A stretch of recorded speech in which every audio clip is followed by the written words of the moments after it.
தவறு வந்து இப்போ அதை சப்போஸ் நீங்கள் ஒரு பில்டர் வந்து அதை அந்த இடத்துல டெவலப் பண்ணி கொடுத்தாருன்னா அதனுடைய பில்டருடைய தான் தவறு தான். ஒரு குளத்தில் வந்து பில்டர் வந்து ஒரு பில்டிங் கட்டி அதை விற்கிறாரு அப்படின்னு சொன்னால் அவர் நிச்சயமாக தவறு தான். அது வந்து இப்போ பிளானெல்லாம் அப்ரூவ் பண்ணி கொடுத்தாங்கன்னா அதுக்கு உடந்தையாக இருந்த அதிகாரிகளும் அதில் வந்து இன்வால்வ் பண்ணியிருக்காங்கன்னு அர்த்தம். ஏன்னா நம்மகிட்ட வந்து ஒரு வில்லேஜ் மேப் எடுத்து பார்த்திங்கன்னா ஒரு சின்ன கால்வாய் ஒரு ஓடை வந்ததுன்னா கூட அது வந்து அந்த லைனில் இருக்கும்.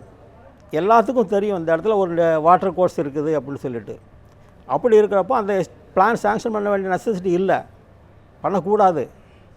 ஆனால் அதை வந்து பண்ணுறாங்க அப்படின்னு சொன்னால் அப்போ பில்டர் வந்து என்கரேஜ்மெண்ட் கிடச்சிருது அவருக்கு. ஸோ நாம் வந்து இந்த மாதிரி சீப்பாக ஒரு லேண்டை வாங்கி அப்ரூவல் வாங்கிக்கலாம், கட்டி கொடுத்துடலாம், விற்றுடலாம் அப்படின்னு சொல்லிட்டு அவருக்கு ஒரு என்கரேஜ்மெண்ட் கிடச்சிது. அதனால் அவர் பண்ணுறாரு. இதை அவாய்ட் பண்ணணும் முதல்ல. ரெண்டாவது, நம்ம பில்டிங் கட்டி விற்கிறோங்கிறவங்க கொஞ்சம் மனசாட்சியோடு பார்க்கணும். நம்ம பில்டிங் கட்டி விற்கிறோம், கொஞ்சம் மனசாட்சியோடு பார்க்கணும். இதில் வந்து நாளை குளத்துக்குள்ளே கட்டுறோமே, இல்லை ஓடையில் இந்த புறம்போக்கு ஓடையில் கட்டுறோமே, இதனுடைய இது ஃப்யூச்சரில் எப்படி இருக்கும், நாளைக்கு இது வந்து ப்ராப்ளம் வந்ததுன்னா யார் அஃபெக்ட் ஆகும்? ஒருத்தர் வந்து 20 லட்சம் 30 லட்சம் கொடுத்து வீடு வாங்குகிறாங்க, அவங்களுடைய வாழ்நாள் சம்பாத்தியத்தை போட்டு. அப்படி பண்ணுறப்போ அது என்ன ஆகும் நமக்கு? இதெல்லாம் அவங்க யோசித்து பண்ணாங்கன்னா இந்த இதெல்லாம் தவிர்க்கலாம். நிச்சயமாக. ஆனால் இதில் இன்னொரு கேள்வி கூட என்னிடம் இருக்கின்றது. ஒரு குளமோ அல்லது ஏரியோ ஆக்கிரமிக்கப்பட்டு வீடுகள் கட்டப்படுகின்றது, தொழிற்சாலைகள் ஒரு இன்னொரு நகராகவே உருவாகின்றது என்று வைத்துக்கொண்டால், அந்த பகுதியில் சுற்றி இருந்த நகரம், உதாரணத்திற்கு பழைய சென்னையை எடுத்துக்கொள்வோம். அந்த சென்னையினுடைய வடிகாலாக அதை சுற்றி இருந்த ஏரிகளும் குளங்களும் இருந்தது. மழை பெய்யும் பொழுது அங்கிருந்து வடிகால் மூலமாக அந்த குளங்களையோ ஏரிகளையோ அந்த மழைநீர் நிரப்பி வந்தது. தற்பொழுது அந்த நீர்நிலைகளும் ஆக்கிரமிக்கப்பட்டு விட்டால் ஒட்டுமொத்தமாக, அதாவது அந்த குளங்களுக்கு ஏரிகளுக்கு அருகில் இருந்த நகரமும் பாதிக்கப்படத்தானே செய்கின்றது. காரணம், தண்ணீர் போவதற்கு வழியிலே தேங்கி நிற்கின்றது. இது ஒட்டுமொத்த நகரையே பாதிக்கக்கூடிய அம்சமாக இருக்கும் பட்சத்தில் நாம் இதை ஏன் தொடர்ந்து செய்து கொண்டிருக்கிறோம்? இப்போ தொடர்ந்து செய்து கொண்டிருக்கிறோம், இதைத்தான் அது இப்போ அனுபவிச்சுட்டு இருக்கிறோம். இதை எப்படி நாம் ரிவர்ஸ் பண்ண போகிறோங்கிறத நம்ம இப்போ யோசிக்க வேண்டியது. திருப்பி வந்து இந்த நீர்நிலைகளெல்லாம் எப்படி நம்ம ரெஸ்டோர் பண்ணணும் அப்படிங்கிறதான் நாம் இப்போ யோசிக்கணும். இது வந்து இது ஒத்தி போடக்கூடிய இது விஷயம் இல்லை. அது சாத்தியமா? நாம் மீண்டும் அந்த பழைய நிலையை எட்டுவது அல்லது பழைய நீர்நிலைகளை புதுப்பிப்பது சாத்தியமே. ஏன்னா நம்மகிட்ட வந்து எல்லாருக்கும் எந்த ஓடை எப்படி போகுது, எந்த குளத்தில் போய் சேருது, அந்த குளத்துலேருந்து சர்ப்ளஸ் ஆகி செயின் ஆஃப் டேங்க்ஸ்ன்னு இருக்கும், எல்லாமே டீட்டெயில்ஸ் நம்மகிட்ட இருக்குது.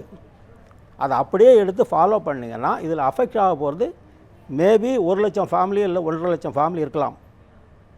இப்போ நம்ம சென்னையை சுற்றி பார்த்திங்கன்னா ஒரு 2000-3000 டேங்க் இருக்கும். செங்கல்பட்டு, காஞ்சிபுரம், இந்த மாதிரி இதெல்லாம் பார்த்திங்கன்னா இதில் வந்து ஒரு 1 லட்சம் ஃபேமிலியாக மினிமம் டேங்க் பட்லையும் இந்த இதில் ஓட புறம்போக்கலையும் இருப்பாங்க. இதை வந்து நம்ம கணக்கெடுத்து இதை வந்து ரீசெட்டில் பண்ணிவிட்டு எகைன் திருப்பி இதை கோர்ஸ் எல்லாம் ஃபார்ம் பண்ணோம் அப்படின்னு சொன்னால் அதுக்கு என்ன செலவாகும் அப்படின்னு சொன்னால் ஒரு 10,000 கோடியோ இல்லை 15,000 கோடியோ 20,000 கோடியோ அதுக்கு நம்ம வாங்கணும். சென்ட்ரல் கவர்மெண்ட்டை சண்டை போட்டால் இந்த ஸ்டேஜ்லேயே வாங்கணும். வாங்கிட்டு இப்போ 2.5 லட்சம் வீடு கட்டி கொடுக்குறேன் சொல்லி நம்ம பிரதமர் அனௌன்ஸ் பண்ணியிருக்காரு. அதில் நமக்கு வந்து 1900 வீடு தான் கொடுக்குறாங்க. நாம் வந்து அதில் 1 லட்சம் வீடு எங்களுக்கு கொடுங்க, இல்லை 2 லட்சம் வீடு எங்களுக்கு கொடுங்கன்னு சொல்லி சண்டை போட்டு வாங்கி இப்போ இவங்கள ரீசெட்டில் பண்ணலாம். அட்லீஸ்ட் முதல்ல டேங்க் உள்ளே இருக்கவங்கள ரீசெட்டில் பண்ணணும். அதுக்கு பிறகு அந்த சர்ப்ளஸ் கோர்ஸில் இருக்கவங்கள அவங்கள ரீசெட்டில் பண்ணணும். இதெல்லாம் பண்ணி அந்த லேண்டை நம்ம கையகப்படுத்தி திருப்பியும் அங்கே போய் ஒருத்தர் குடியேற விடாமல் நம்ம தடுக்கணும். அதுக்கு வந்து அதிகாரிகளுக்கு இது இருக்குது, அவங்களுக்கு வந்து தேவையான அதிகாரம் இருக்குது. அந்த அதிகாரத்தை பயன்படுத்தி திருப்பி அதை மெயின்டைன் பண்ணுறதுக்கு அவங்களுக்கு திறமை இருக்கணும். என்னுடைய ஒரு சந்தேகம், நம்மிடம் லட்ஜர் இருக்கிறது, எந்தெந்த நீர்நிலைகள் இருந்தது, அது எந்தெந்த நீர்வழி பாதைகளை கொண்டிருந்தது என்ற எல்லா தகவலும் இருக்கின்றது. அதை மீண்டும் கொண்டு வருவதற்கான அதிகாரமும் இருக்கின்றது. ஆனாலும் அதை கொண்டு வருவதில் தயக்கமோ அல்லது தாமதமோ ஏற்பட்டு கொண்டிருக்கின்றது. என்ன மாதிரியான காரணம் இதற்கு இருக்கலாம்? இதுக்கு வந்து இப்போ 1 லட்சம் வீடு அப்படின்னு சொன்னால் உங்களுக்கு வந்து எத்தனை வீடு இருக்குது? 5 லட்சம் வீட்டு ஓட்டு இருக்குது. இது ஒரு பெரிய காரணம். இதெல்லாம் தாண்டி நம்ம வந்து ஒரு பொது மக்கள் நன்மையை கருதி ஒரு தைரியமாக ஒரு ஆக்ஷன் எடுத்தோம் அப்படின்னு சொன்னால் இதை வந்து ரெஸ்டோர் பண்ணலாம். பண்ண முடியாத காரியம் கிடையாது. இப்போ வந்து 10,000-15,000 கோடி செலவழிக்கிறதெல்லாம் ஒன்றும் பெரிய ப்ராஜெக்ட்டுக்காக ஒரு 10,000-15,000 கோடி செலவழிக்கிறது வந்து பெரிய அமௌண்ட்டாக தெரியலை. இப்போ நம்ம இதில் ஒரு 2 லட்சம் வீடு கட்டுறதுக்கு வந்து ஒரு 10,000 கோடி செலவழித்தோம் அப்படின்னா அது தட்ஸ் நாட் இது ஒரு பெரிய ப்ராஜெக்ட் அது. ஆனால் ப்ராப்பராக இம்ப்ளிமெண்ட் பண்ணணும். அதை சரியானபடி நடைமுறைப்படுத்தணும். படுத்தி இவங்களெல்லாம் ரீசெட்டில் பண்ணி கொடுத்தீங்கன்னா தென் ஆட்டோமேட்டிக்காக உங்கள் இப்போ டேங்கும் கிடச்சிரும், உங்கள் சர்ப்ளஸ் கோர்ஸும் கிடச்சிரும். அந்த காலத்தில் டேங்க்லாம் பார்த்திங்கன்னா ஒரு சர்ப்ளஸ் வியர் இருக்கும், அது வந்து ஃபுல் டேங்க் லெவல்னு சொல்லுவாங்க, எஃப்டிஎல்னு சொல்லுவாங்க. அந்த டேங்க் வந்து நிறைஞ்ச உடனே அதுலேருந்து சர்ப்ளஸ் ஆகி போகும். அதுக்கு கீழே வந்து ஸ்லூயிஸ் இருக்கும், இரிகேஷனுக்கு, விவசாயத்துக்கு போகிறதுக்கு, தண்ணி எடுக்கிறதுக்கு. டேங்கினுடைய பெட்டு பார்த்திங்கன்னா அதுக்கு கீழே ஒரு 3 அடி 4 அடி இருக்கும். ஏன்னா விவசாயத்துக்கு தண்ணி எடுத்தது போக கோடை காலத்தில் வந்து ஒரு 3-4 மாதத்துக்கு டேங்கில் தண்ணி இருக்கும். குடிநீருக்காக இல்லை, கிணறு வந்து ரீசார்ஜ் ஆகும். கிணறு வந்து ரீசார்ஜ் ஆகும். அந்த பெட் லெவல்லாம் இப்போ போயிட்டுது. இப்போ ஆல்மோஸ்ட் எல்லாமே அந்த வியர் சர்ப்ளஸ் வியரும் எல்லாம் ஒரே லெவலில் தான் இருக்குது. இதை மெயின்டைன் பண்ணுறது ப்ராப்பராக பண்ணலைங்கிறது தான் என்னுடையது. நிச்சயமா இந்த நிலையில் நாம் இன்னொரு விஷயத்தை தற்பொழுது பேசியாக வேண்டிய சூழலில் இருக்கின்றோம். சிந்து சமவெளி நாகரிகம் நாம் பெருமை கொள்ளக்கூடிய ஒரு நாகரிகம். அது நம்முடைய பண்டைய காலத்து நாகரிகமாக அல்லது நம்முடைய மூதாதையர்களின் நாகரிகமாக நாம் பெருமை கொள்ளக்கூடிய, நாம் உரிமை கொள்ளக்கூடிய ஒரு நாகரிகமாக இருக்கின்றது. ஆனால் அந்த நாகரிகத்து காலத்து சில புகைப்படங்களை தற்போது பார்க்கலாம். அதில் எல்லாமே பார்க்கும் பொழுது ஒரு திட்டமிட்ட ஒரு நகரங்களாக இருக்கின்றது. ஹரப்பா, மொஹஞ்சதாரோ உள்ளிட்ட எல்லா சிந்து சமவெளி நாகரிக காலத்து நகரங்களும் ஒரு திட்டமிட்ட நகரங்களாக இருக்கின்றது. அதில் வடிகால் இருக்கின்றது. அந்த வடிகால் ஒரு குளத்திலேயோ அல்லது ஒரு ஏரியிலேயோ சென்று முடிவடைகின்றது. அதாவது பெய்யக்கூடிய மழையை தேக்கி வைக்கக்கூடிய ஒரு நிலை இருந்திருக்கின்றது. அந்த நீரை பாதுகாத்து வைக்கின்ற தன்மை இருந்திருக்கின்றது. கழிவு நீரை தனியாக அகற்றக்கூடிய செல்லக்கூடிய ஒரு வழியை ஏற்படுத்தி இருக்கிறார்கள். ஒரு 5000 ஆண்டுகளுக்கு முன்பு அப்போதிருந்த அறிவை வைத்துக்கொண்டு, அப்போதிருந்த மூளையை வைத்துக்கொண்டே அவ்வளவு சிறப்பான ஒரு நகர கட்டமைப்பை செய்ய முடிகிறது என்றால் 5000 ஆண்டுகளுக்கு பிறகு 5000 ஆண்டு தொழில்நுட்பத்தை வைத்திருக்கக்கூடிய இதே இந்திய மூளை ஏன் இப்படி சோடை போனது? இந்த மாதிரி ஒரு திட்டமிடாத அல்லது ஆபத்தை உணராத ஒரு நகர கட்டமைப்புக்கு செல்வதற்கு எந்த மாதிரியான காரணங்கள் இருந்திருக்கக்கூடும்? ஏன் நாம் இவ்வளவு பின்தங்கிவிட்டோம்? இதுக்கு வந்து பல்வேறு காரணங்கள் இருக்கலாம். நம்மகிட்டையும் வந்து முன்னால் பழைய காலத்தை விடுங்க, நம்ம காலத்திலே வந்து இங்கேருந்து தமிழ்நாட்டிலேருந்து பக்ரானங்கல் டேம் கட்டுறதுக்கு நீங்கள் தான் நல்ல இன்ஜினியர்ஸ் வச்சுருக்கீங்க, எங்களுக்கு கொடுங்க அப்படின்னு சொல்லி கேட்டு வாங்கி அங்கே போய் வேலை செஞ்ச இன்ஜினியர்ஸ்லாம் நம்மகிட்ட இருக்காங்க. அது ஒரு ஸ்டேஜ். நம்ம இன்ஜினியர்ஸ் தான் பரம்பிக்குளம் ஆழியார் ப்ராஜெக்ட்லாம் செய்தது. அதை காண்டூர் கனால்லாம் இது பண்ணது வந்து எவ்வளோ கஷ்டமான வேலை தெரியுமா? பரம்பிக்குளம் டேம் கட்டினது நம்மகிட்டே நல்ல இன்ஜினியர்ஸ்லாம் இருந்தாங்க. அப்படி இருந்தும் ஏன் இப்படியான ஒரு திட்டமிடலோடு ஒரு திட்டமிடல் இல்லாத ஒரு நகரம்? அது கிராஜுவலாக டிட்டரியேஷன். அப்படியே அதனுடைய தன்மை, இன்ஜினியர்ஸுடைய தன்மை வந்து அப்படியே குறைஞ்சி இன்றைக்கி வந்து நான் அன்றைக்கி ஆக்சுவலாக ஒரு இன்ஜினியர்கிட்ட கேட்டேன், உங்கள் ஆஃபீஸில் வந்து இந்த டேங்க் மமாயர் இருக்கான்னு கேட்டேன். அவர் இவ்வளவுக்கும் செங்கல்பட்டில் வந்து குளத்தெல்லாம் பார்க்குறவர், அவர் 500-600 குளம் பார்க்குறவர். டேங்க் மமாயர் எங்கள்கிட்டலாம் கிடையாது, அது எஸ்சி ஆஃபீஸில் இருக்கும், இல்லை சிஇ ஆஃபீஸில் இருக்குங்கிறாரு.